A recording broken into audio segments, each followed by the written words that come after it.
Hey everybody, Creation Chemist here. A few months ago I got curious about drones, started researching them. I found that it was amazing to see what people are doing with photography with them. And of course, living in the beautiful area of Yellowstone National Park, they probably don't let us ride drones around out there, but outside the park in a national forest area, I thought it would be really fun to get some of the canyons that are just fabulous and some of the rivers and at times even some wildlife, because of course there's bears and wolves and moose and deer and just all sorts of things out here. Bighorn sheep, so that'd be different to photograph some bighorn sheep, but do it from a drone. So the idea came upon me, and of course I'm going to do some research. Just a few days ago, a friend let me get a hold of a Mavic Pro, and I was amazed at the speed and also amazed at how high that goes. I mean, when it goes up 1,000 feet, you can hardly see that thing, and when it goes up 4,000 feet, I mean, there's no way to know what's going on except by the handheld device that's transferring an image to your table or your cell phone. So, but it was just really a lot of fun, and I thought about all the photography capabilities that someone could capture. And I'm going to go to London here in a little bit and take a trip around the United Kingdom and Ireland, and just kept on itching to think that I didn't want to go away from that trip without some footage of some castles and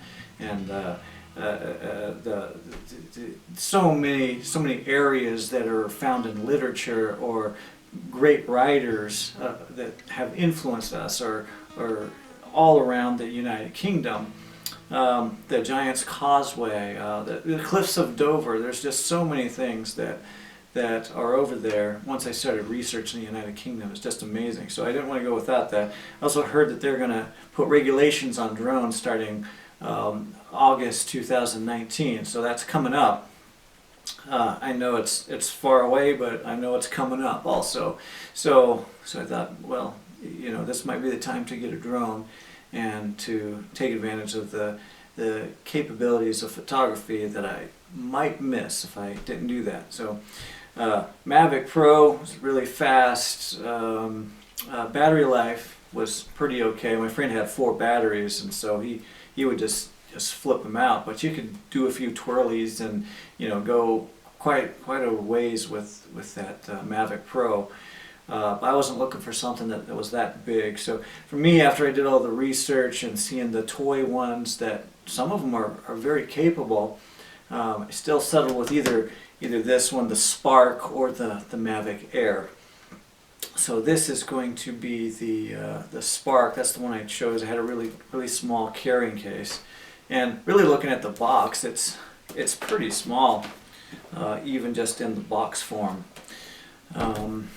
So when I saw reviews and unboxings of this from other people, I was just amazed at how compact this was. Good for going on trips, and I love taking trips and exploring places. So I wouldn't want to have a huge type kind of a drone, and plus I hear people get pretty crazy with them. I mean, you know, these are small and less intimidating, but you know, I don't know if I'd really like knowing that somebody has this huge drone that they're flying all over everybody too. So, but I'd like to get some pictures of the castles and some oceans, canyons, whatever, things like that, rivers and things. And so this is it. So we have the Spark. This is the unboxing. I got this from Walmart. It's about $400, and you can see its size.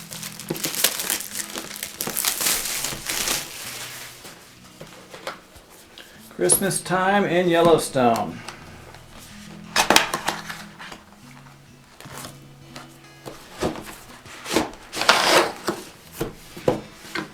Right, there we go with the DJI carrying case. Real compact. I mean, that just looks tiny.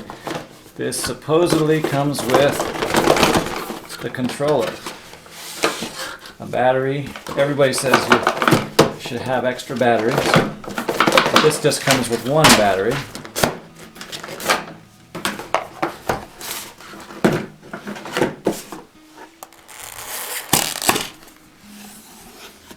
Wow, that is really small.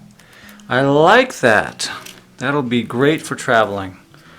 Wow, unbelievable. Here the wings fold up. I haven't gotten into the instructions at all. There's a little gimbal.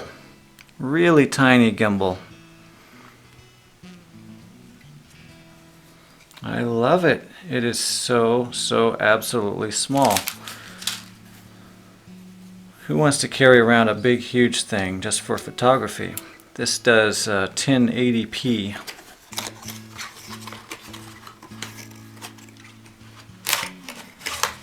Wow, so many different languages.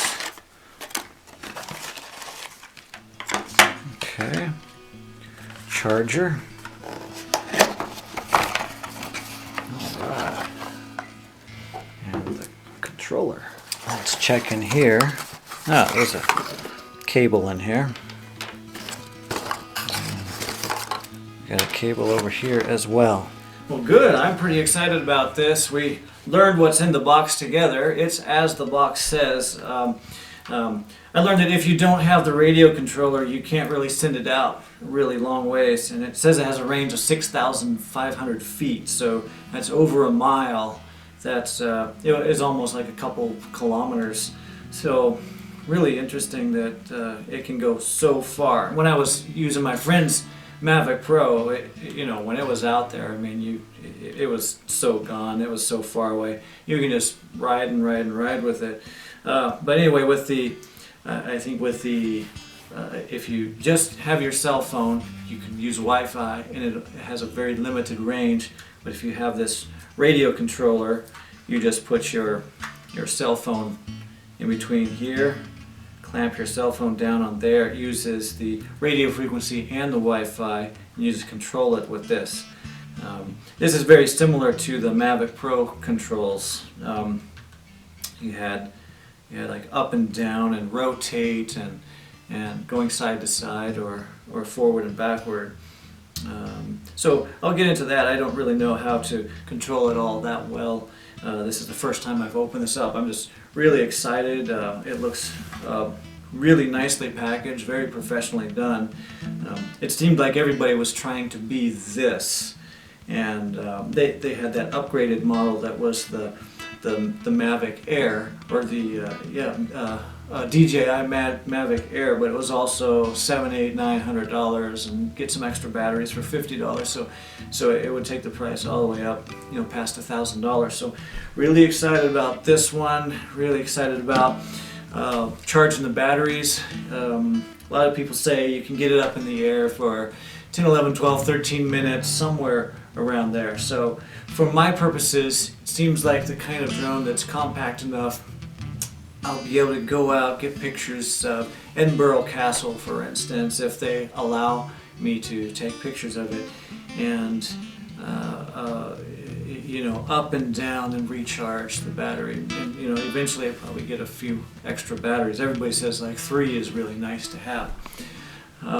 But can't wait. We'll just learn together, and can't wait to get pictures of the river. The possibilities are absolutely endless. I've seen people use the follow me function on this, where with hand signals, or you tell the cell phone and it registers to this that it'll go into follow me mode, and you're riding around on your bicycle or your motorcycle, and it's taking pictures of you, or even hiking. Of course, you only have like 12 minutes to do that, but I mean, that's, if you know the shot that you want to get, I can really see just possibilities that go and go and go. So we will get this charged up, we'll take it out, and go from there.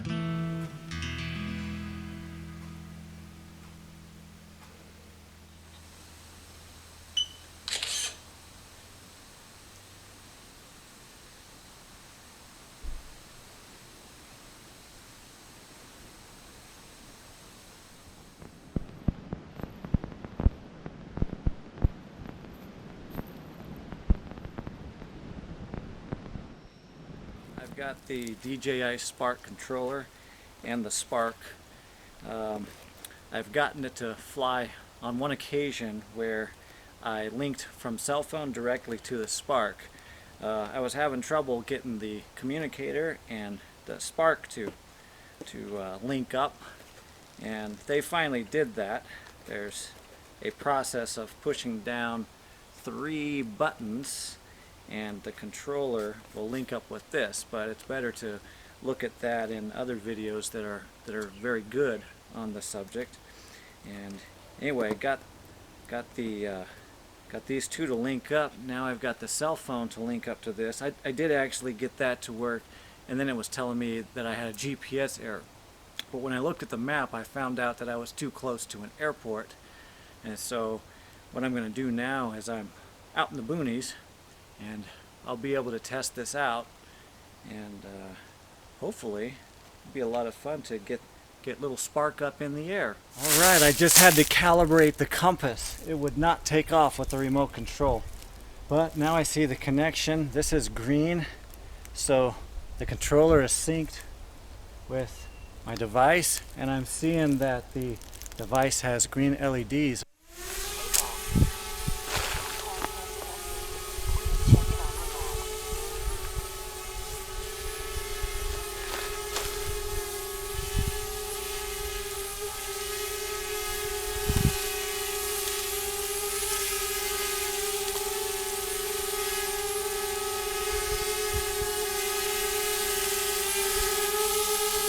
Whoa, that's crazy.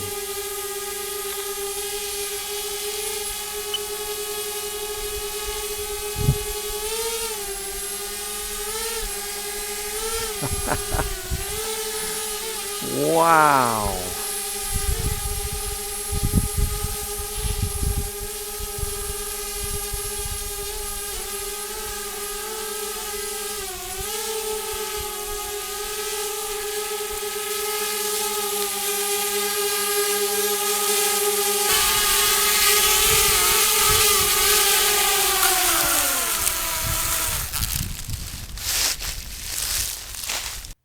Well, hello everybody. It's been a couple months since I purchased the DJI drone. I highly recommend it now. It is a fabulous tool, and definitely stay safe with it. Don't do anything stupid. Don't be hurting people with it. Don't be flying over crowds, and don't be running it into airplanes. It'll keep everybody a lot safer. But anyway, I wanted to tell you that it is absolutely fabulous. It's fun as a toy just to fly around because the control of it is extremely responsive. In 2019, if you're thinking about getting into the drone scene, I highly recommend it. It is absolutely fun as a hobby toy to fly around, and it is an absolutely amazing photography tool. It shoots in 2K, it is small, it's great for traveling with. It's responsive. Once you get it going, it takes a little bit to get it going. You have to have the aptitude to get it going, but videos help to get you through that process. Once you're through that process, it only takes a couple minutes to link up with the DJI Spark, and then you have 10, 12, 13 minutes to fly around. It's plenty to go over a canyon or a lake or whatever. And of course, check your regulations to see if that's okay. When I went to the UK, a lot of places wouldn't let me fly over. I had to get special permission and only fly over areas where I had that permission. So no castles like I was hoping for, but I did get some footage over there of the fields and things, places where it would be safe. And I'm out here in Wyoming, and it's amazing to get the canyons and the rivers and the waterfalls and go hiking, and the DJI Spark is just absolutely fabulous for that. So thanks for watching, and I hope this video helps with your decision making and whether you want to get a DJI Spark or not. And it's always free to subscribe, and I hope you all have a great week.